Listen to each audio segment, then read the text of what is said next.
Hello there, life hackers. Garrett here, and today I'm super pumped to be talking with Maneesh Sethi.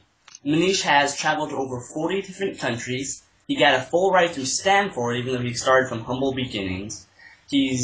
As a test, became a major DJ in Berlin in just 90 days. He started an NGO in India, and really, at one point, he just made it his life's work to do big, incredible things. And Maneesh, actually, on a personal note, when I first created this magazine, I stumbled upon your website, and I realized this was the kind of magazine I wanted to create.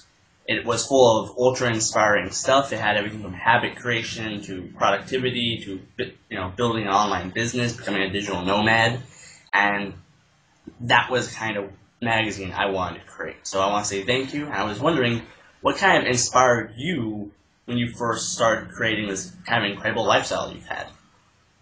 Yeah, I got inspired. I was studying at Stanford University, and I had a study abroad program I went to where I lived in Florence, Italy. And while I was there, I met a friend of mine who was from Stanford. I knew him from back there, and he was studying with the University of Bologna. And I asked him, like, how did you do that? Like, Stanford doesn't have a program in Bologna. How did you do that? And he said, well, I just took a year off, and it turns out that the amount that we were paying per quarter at Stanford is the same price as a full year, including room and board in Bologna. So I just said, why not just study at an actual Italian university? And now I speak Italian rather than.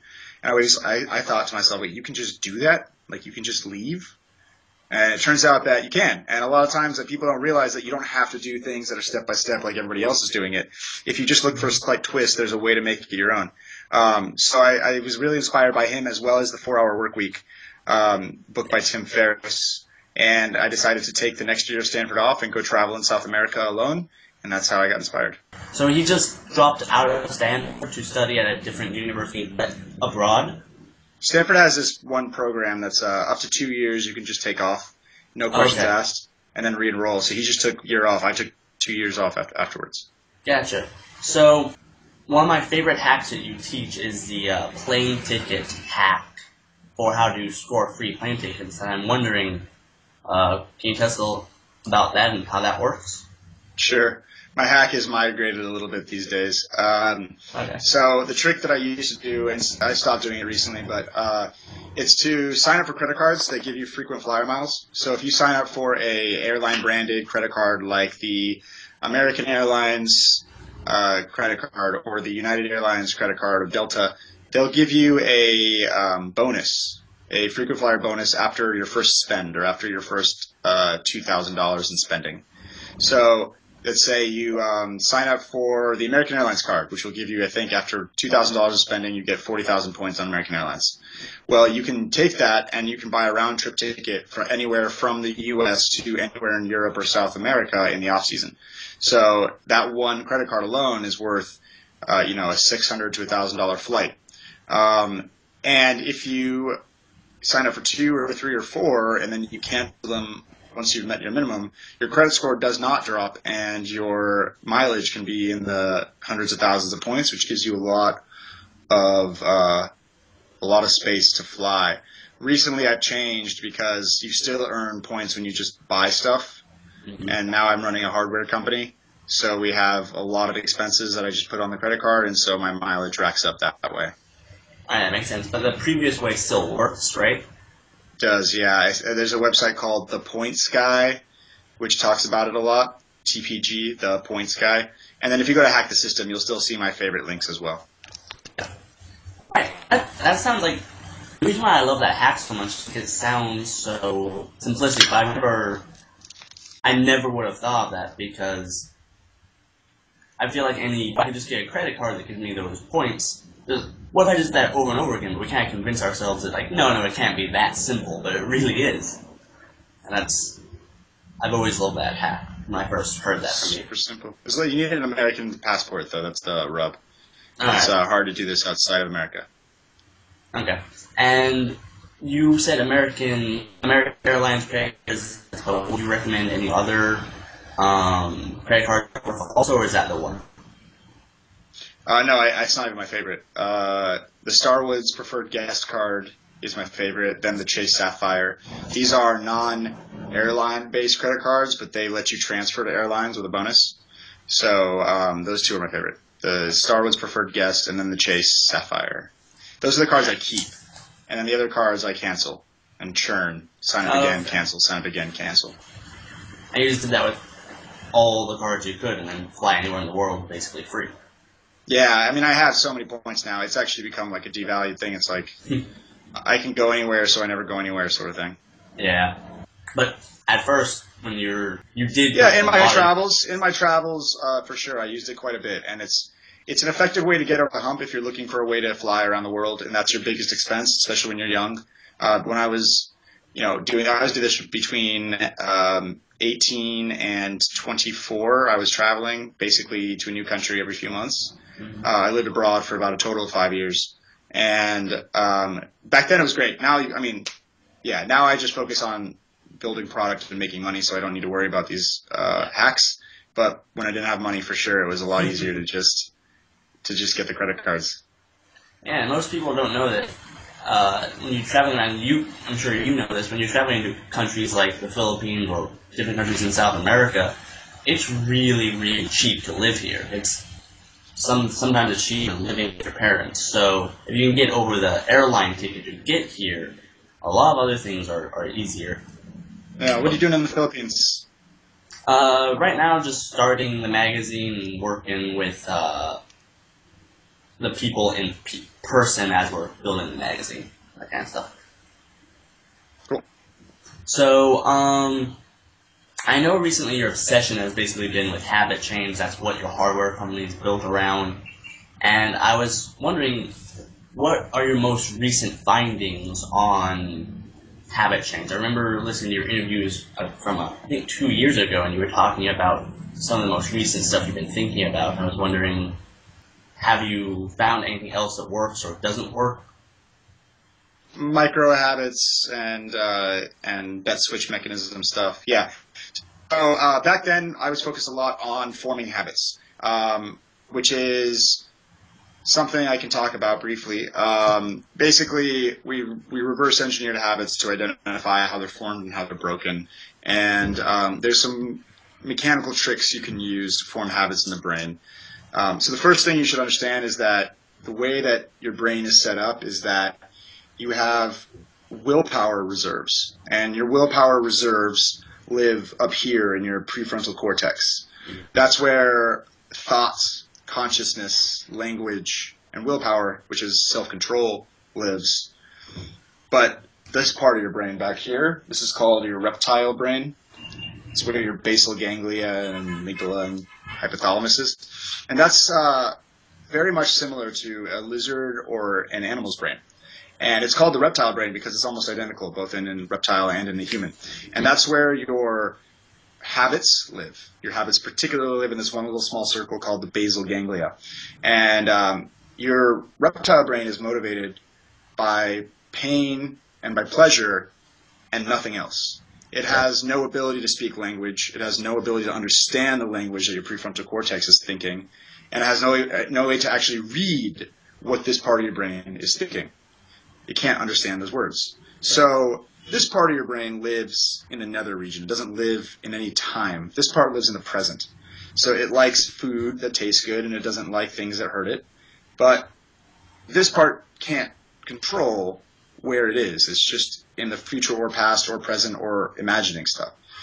So that's the basis of brain psychology. We found that when we were forming a habit, you have to focus often on getting the habit started, which is the hardest part. Yeah. Once the habit is done enough days in a row, it becomes easier and easier and more automatic until it becomes actually harder to not do the habit than to do the habit. This is called the maximum level of automaticity. So if you think of a very easy habit to form, like cigarette smoking, the first time someone smokes a cigarette, it's hard. It's actually hard for them.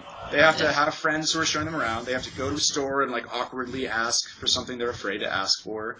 They have to buy a lighter. They have to open up the box and figure out which side to smoke. They do it, and then they start coughing, and it's not even fun.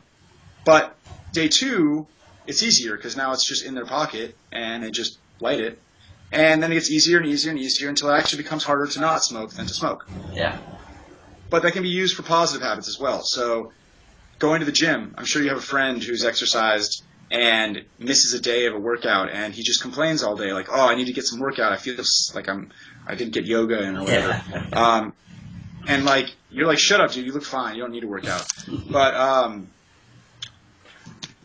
But yeah, so in the same way, that person formed the habit. And all they did was do the habit enough days in a row until it became harder to not do it than to do it. So you can read or look a lot on. I gave a lecture at the Royal Society of Medicine last year on how to do this specifically. It's called "How to Form Good Exercise Habits in the Brain." If you search that on YouTube, you should be able to find it. And the summary is this: you need to make sure that the habit is focused on a specific trigger, ideally in the morning. So after I eat breakfast, I will go outside in my gym clothes and lock the front door. And you break the habit down into component steps. So going to the gym is go to the gym for 30 minutes. Part of that is go to the gym for 15 minutes. Part of that is swipe your card at the gym, and part of that is just go outside your front door in your gym clothes. So the first layer is to break it down into the easy steps. So after breakfast, the first week, I go outside in my gym clothes and lock the front door, and that's it. In fact, you're not even allowed to go to the gym. The second week, I go outside of my door in gym clothes, lock the front door, swipe my card at the gym, but I'm not allowed to work out every single day of the week. Third week, spend 10 minutes there. Fourth week, spend 20 minutes there. And fifth week, spend 30 minutes there.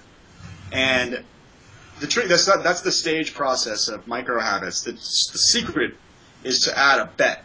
So fear of loss. The fear of loss motivates your reptile brain much stronger than it motivates your prefrontal cortex. Yeah. And so the way that works is you say, all right, if I don't go outside in my gym clothes and lock the front door, I will pay $50 to a charity I don't like or to my friend I hate. So it makes it or to your friend who does go to the gym every single day. Yeah, whatever you want. So it's so easy to do, you can't fail, and so stupid to fail, why would you? You end up going to the gym. That's the summary of doing that. So you basically add a bet and add micro habits and make it consistent for at least 30 days, and a habit will form. Works with anything. Go ahead. I have two questions with that really fast, and my first question with that is it actually, how requirement is it not to go to the gym? Like, what I've heard before, I've heard similar things along those lines, but I've never actually heard the idea that you cannot go to the gym for the first week. I mean, it's a theory I have. I have not tested it in a larger setting. I've tested it in small settings. I found that the act of wanting to do something and not letting yourself actually leads to looking forward to the next week where you're going to take your next step versus fine, let me just go outside and get it over with. So it's a compelling idea. I've never tested it. I do know that we did test the other version on a group of 200 people, and we had a nice 80% success rate on going to the gym every single day for 30 days, and that lasted month over month. So that was nice. But what I do now is I don't focus on forming new habits. I focus on breaking bad habits, which is something that's slightly different, but actually very different, but somewhat related, of course. I do want to talk to you about that in just a second. But then my second question related to bet stacking, or the idea that you pay money, or there is a real consequence to failing to perform an action, isn't the problem a lot of people experience with that is that after the bet stacking is over, I'm going to go on this diet, but then after you don't have to pay money, you just start cramming McDonald's in your face. Yeah. No, you're right. So there's ways to mark that down. Bet stacking is, I think, the best word, which is overlapped bets that last for a period of time. So time-lapse bets that you can't renege after a specific date. So I am going to the gym for the next 30 days, for the next 60 days, or else I lose $100 a day. And if I don't send an email and a $30 opt-out check by the last week of that day, handwritten to my accountability partner, the bet automatically renews for another 60 days. So you want to automate the continuation of the bet, so it never does end. So the secret is to stack bets across long periods of time, so the bet maintains without you ever needing to take it off. So are you saying you actually recommend keeping the bet on essentially forever? Yeah, why not? I mean, you can minimize it, so it's like I will go to the gym at least once a week. Yeah, yeah. But like if you the forming habit process, you want to do it as every single day. After the first 30 to 45 days, you can cut it down a little bit, but you always want some incentive and some disincentive. That makes sense. Or I suppose for some people that might be too extreme, but if you just do it, every single day for the first 30 days and once a week for the next 30 days, and you've been going every single day anyways, and you just cut out the whole thing. Yeah.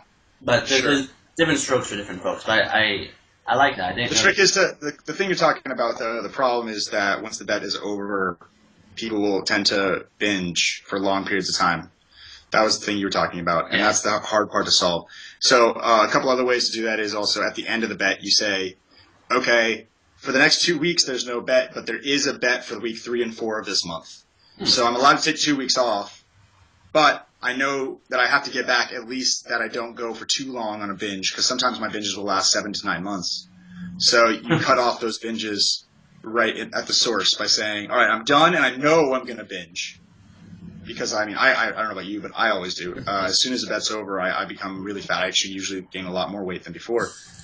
So I'll overlap previous bets very publicly, or at least with people I care about, so that I can't cheat. That makes sense. And also, what we're doing now with Pavlok is trying to make it more automatically measurable, so you can't actually cheat. We know if you've gone to the gym, basically. Yeah. And you can't opt out. Yeah. So actually, kind of going back into Pavlok and when you're talking about breaking old bad habits, you want to talk about that also? Sure. What would you like to know?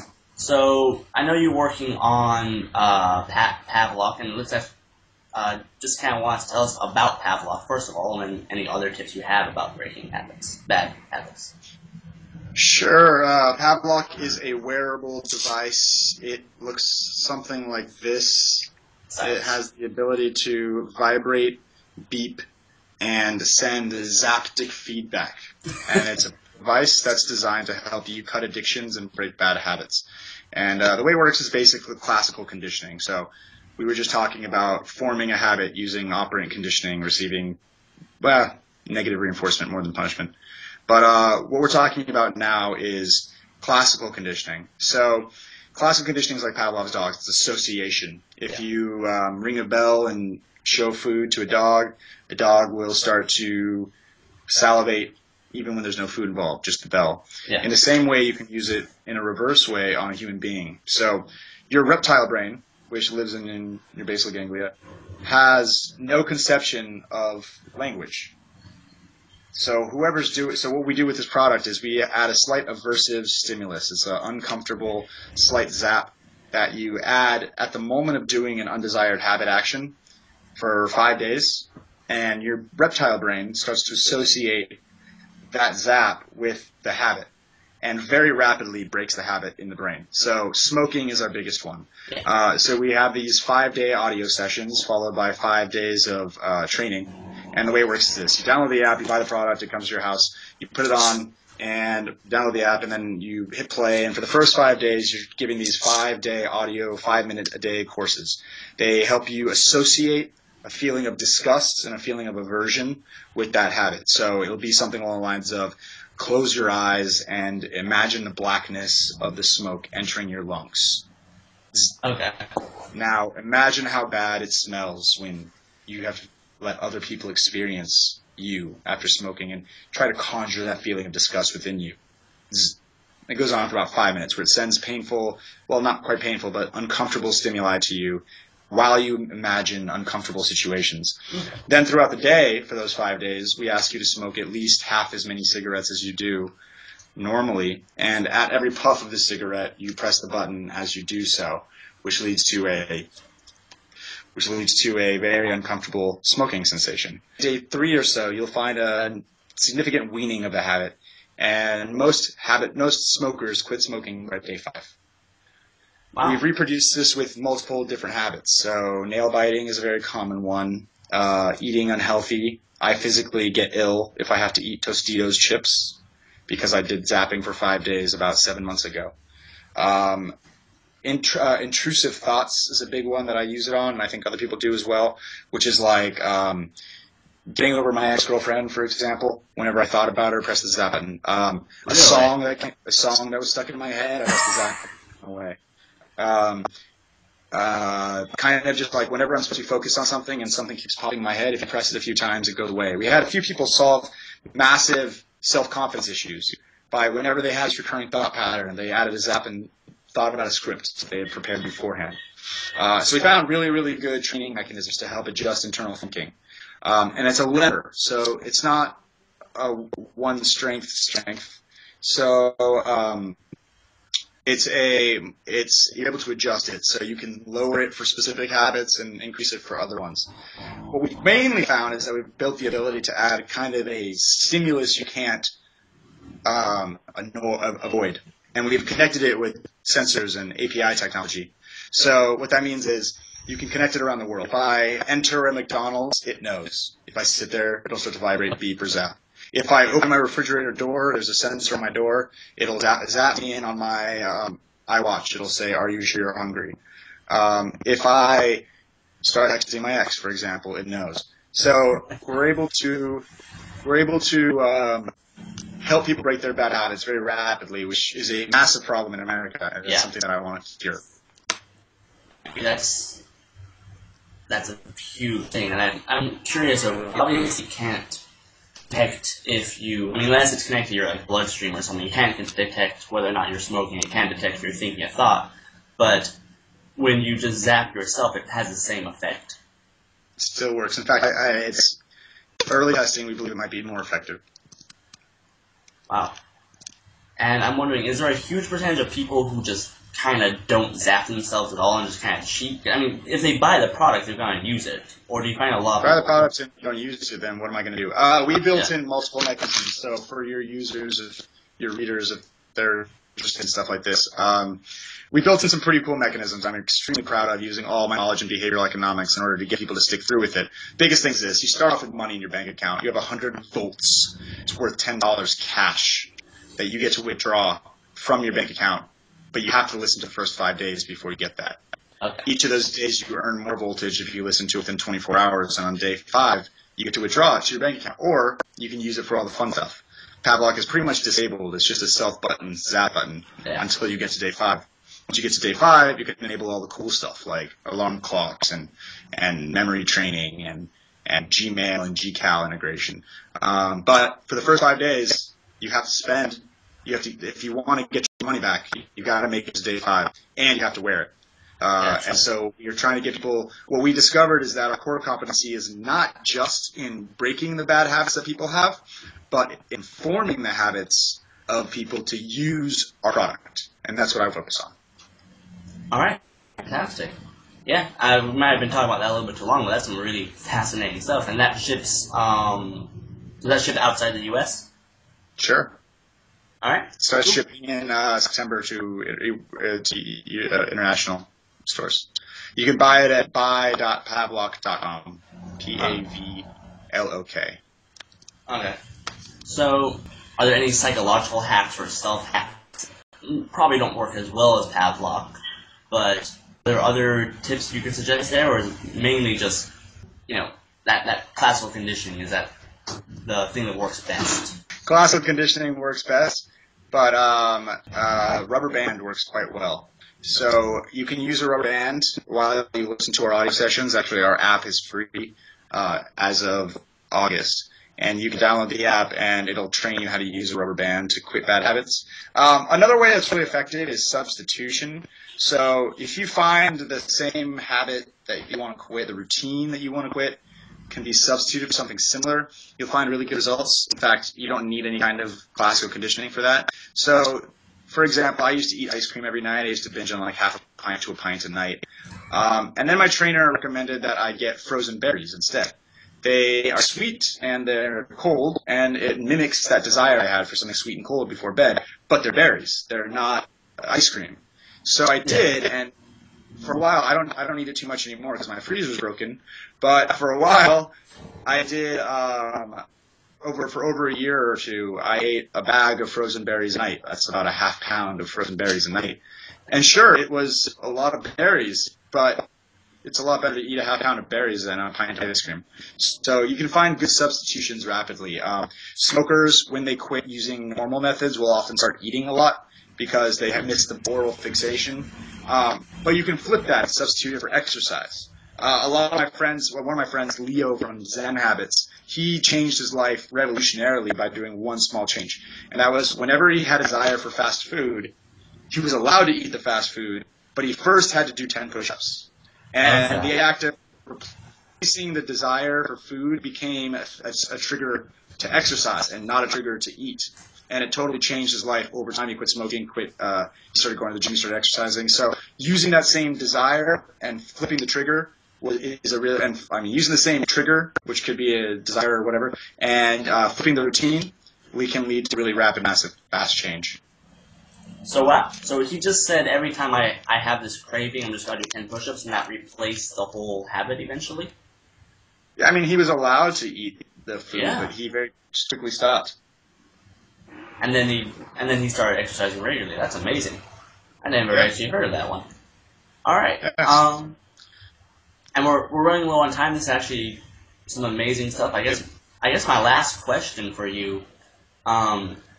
Right now you're based in Boston and you're mostly focused on Pavlok, but to our readers who are interested in the digital nomad lifestyle, who are interested in traveling the world, having that freedom, yada yada, could you give us the tips or the first steps or kind of the where do I start kind of idea of how they would go about accomplishing that?